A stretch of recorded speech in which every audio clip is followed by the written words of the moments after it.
Stop paying for your picks from these online influencers that are pretty much just stealing your money. Now, anybody who watches my channel knows that I don't promote gambling. It's a horrible addiction, and anybody that watches my channel knows this. But I do get a lot of gamblers that like to razz my comments because they love to gamble. And again, it's an addiction.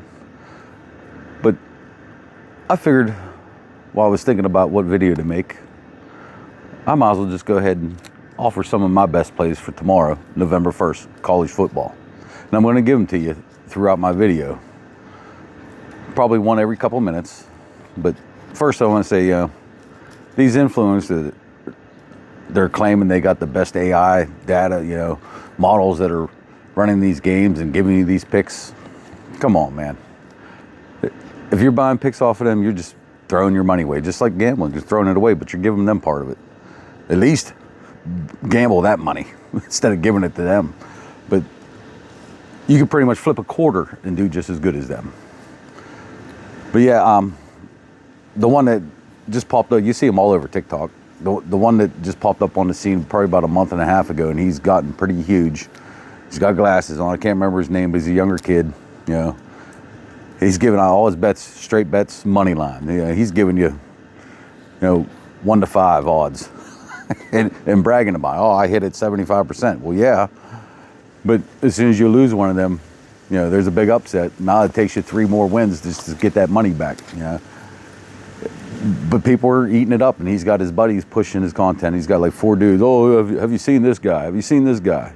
They're all working together, just trying to get you to buy his BS. And there's people doing it. I know there's people doing it. But anyways, I'm going to give you my first pick right now since you just went through that. Tomorrow, I love Ohio State, minus 18.5 against Penn State. I do not believe Penn State scores more than 10 points if they're lucky.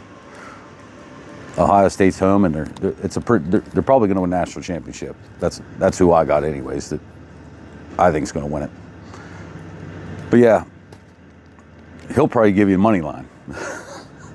I guarantee if you went and watched this video, he's going to give you Ohio State money line, which I didn't even look. It's probably minus 500, something like that, 600, 700, 800, whatever it may be. But that's what he's going to give you. All his picks are money line, and they're majority favorites. He compares his models, and there's a lot of influencers doing this, and they get huge followings. I know not everybody's buying it off of them, but I'm sure there's a good percentage of them that are handing their money over to these people, and they're taking a guess just like you, me, and anybody else. And especially with all the cheating that's going on. I mean, look what just happened within the last 7 days. I mean, it's nonstop. People are getting busted left and right. The only thing they can't do is bust everybody at once, because if they did that, then it would just destroy sports and gambling all at the same time. So they're never going to do that. But here, let me give you another pick. Bowling Green at home, minus 2.5. Love it. If I was still a gambler, I'd play it myself. I'd play all these myself. And by the way, I'm going to keep a running total of these. I'm probably going to maybe do this every video. I don't know yet, but I'm going to keep a running tally record for how I do. But yeah, Bowling Green minus 2.5 tomorrow. But where was I? Yeah, they're cheating like crazy, and there's no model, there's no system that can account for that. None whatsoever. They can't count on ejections. It's just a guess. I don't care what model, what AI they're running, doesn't matter. It's just pure luck. Whatever they come up with is pure luck. I mean, you could get a good guesstimate just like this, a pretty good idea of what you like, and you bet it. If you feel the need to bet, because again, it is an addiction. No matter what you say, it's probably the worst addiction to me it is in the world. It's worse than drugs. It's worse than alcohol. Hell, I was a big drinker. I quit that like it was nothing. But gambling, took me over 35 years to do it. I finally did it, but it was by far the hardest thing to kick. But all right, here's my third pick. My third pick for tomorrow. Florida, plus 7.5 at home. Take them. If you're going to bet it, take it. Take the 7.5. Make sure you take the hook. But yeah, it just blows my mind though how these influencers, they get people to buy into it, and they get mass followings, man, and people love it. They eat it up, and it shows in my videos. Like, I get so much hate because I do not condone gambling. I push people away from it, and I just don't get the support nor the following that these guys get. So I'm gonna give you some picks. They give picks, I'm gonna give you some picks. I'm not playing them, but I'm just gonna tell you, as an ex-gambler, what I like. Now, I was a losing gambler over my lifetime, a very long period of time. So these may not win. They may not. Who knows? Take the ones you like and leave the others, or don't take any. Doesn't matter to me. But here's another one. Indiana, minus 20.5. I believe the line's 21.5. I'd tease it down to 20.5, just in case. You don't want that hook getting you. But yeah, I mean, everybody's free to create whatever content they want. Yeah, and I'm just against people pushing gambling content because it is so addictive, and they're making it easier and easier day by day for people to become addicted to gambling. It's just a touch of your thumb away. Yeah, that's all it is, and that's why they give so much free play or credit, for signing up to their accounts, because they know, oh yeah, you just play a $5 bet and we're going to give you $300. They know that's all it takes to hook you, because that 300 probably ain't going to last you very long. And even if it lasts you a month or two, you're eventually going to give it back. They know that, and then their hopes are you're going to continue, and you're going to give them your own money, which usually happens to most people. So yeah. All right, here's another one. I really, really, really like this one. Oklahoma money line. They are underdogs in this game, slight underdog. But I don't think Tennessee's going to be able to hang with them. I think Oklahoma smokes them. Matter of fact, me as the degenerate gambler that I used to be, I would probably give Tennessee 9.5 in this game. That's how much I think. I think Oklahoma's just going to whoop the dog snot out of them. But just take a money line. Just hope they win. But I think they will. But yeah, I don't know.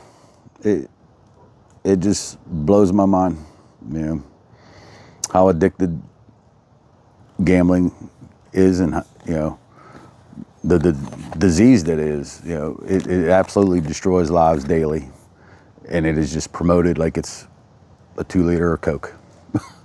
It is. It's promoted all over the TV, everywhere you look, all over the radio, and it's worse than drugs. At least a drug, yeah, you can OD, but most of the time you do enough of it, you pass out. You're done. You're done for the night. You're not up smoking it away. There's always tomorrow, I guess, but unless you OD. But gambling, man, you can lose everything within hours. It just depends on how bad you are. But all right, here is my last pick, and then I'm going to end this video because I've ranted enough about it, and you're probably sick of hearing it. So my very last pick is Stanford plus 14.5. And that's it. That's all I got for today. Again, I don't promote gambling. I wish you didn't do it. To me, I've made more money in the last 3 months since I quit than I ever did in the last 35 years. Not by working, but just by not gambling. My money's in my bank account. It's not in the casino's pocket. And as a reminder, I just look back to COVID. When COVID hit and they shut everything down, there was no sports betting. I remember. I remember those days. I remember, I was so distraught because you couldn't gamble, couldn't bet on sports. It sucked. But at the same time, I remember how much more money I had at the time. It was crazy. But as soon as everything opened back up and he was able to place bets on sports, I went right back to it because I was addicted. But yeah, I mean, for anybody that feels that they're not addicted, I ask you to think about that. Think back to when COVID hit and you couldn't gamble anymore. How did you feel? Was it nothing to you? Like nothing changed in your life, or were you stressing about it, or was you upset a little bit about it, or even a lot about it? Did it make you feel a different type of way because you couldn't gamble on sports? If it did, you're addicted. I mean, it is what it is. It's hard for a lot of gamblers to say, but it is. But yeah, that's it. That's my picks. If you play them, good luck. But I'm going to keep track of these. Every time I do one of these in a video, I'm going to keep track and see. I'm going to do it for college football. I might try and get a video out tomorrow for the NFL on Sunday and Monday. I'll probably do prop bets, maybe even some money lines on the NBA or something. I don't know yet. Just to throw you guys into the videos too, because like I said, I get it on both sides. I get people that are ex-gamblers, and I get a lot of gamblers that don't like my content, but it is what it is. So I'm gonna try and give a little bit to everybody that watches these videos. But that's it, I'm done rambling. If you play them, good luck. But until then, I'll see you in the next video.